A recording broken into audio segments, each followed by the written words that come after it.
Sarah Ganem reporting. House Minority Leader Nancy Pelosi compared the Flint water crisis to Hurricane Katrina. She says Flint was a man-made disaster, but Katrina was a natural disaster compounded by disastrous response. The Federal Emergency Management Agency wants to be better prepared next time around.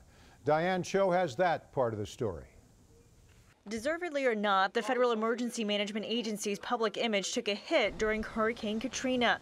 They've been working hard to improve it ever since. We learned a lot from Katrina, and one was we should use the best available standards, and that is HUD manufactured housing. It is the standard that is designed for people to live in.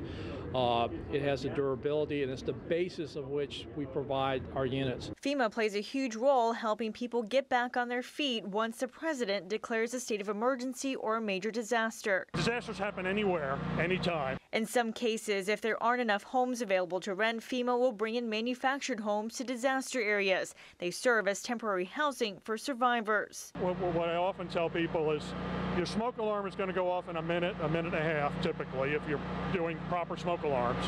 That gives you less than a minute to understand what that sound is, to get yourself together to wake up everybody else and get out in less than a minute.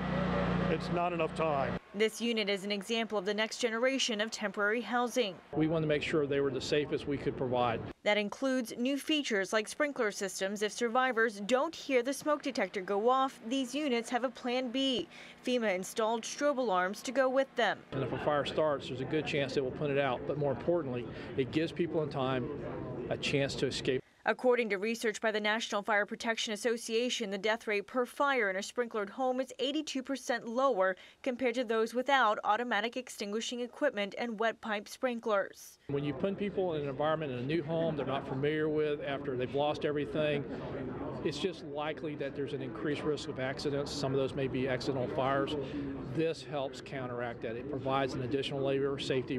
FEMA also designed the new temporary housing units to be more accessible. Now they will better serve survivors with disabilities. Too oftentimes that it takes a long time to get those units in after a disaster. We wanted to have them in stock. For FEMA, the new design has a simple goal in mind. In the wake of a disaster, it prevents survivors from having to endure yet another tragedy. For Government Matters, I'm Diane Cho.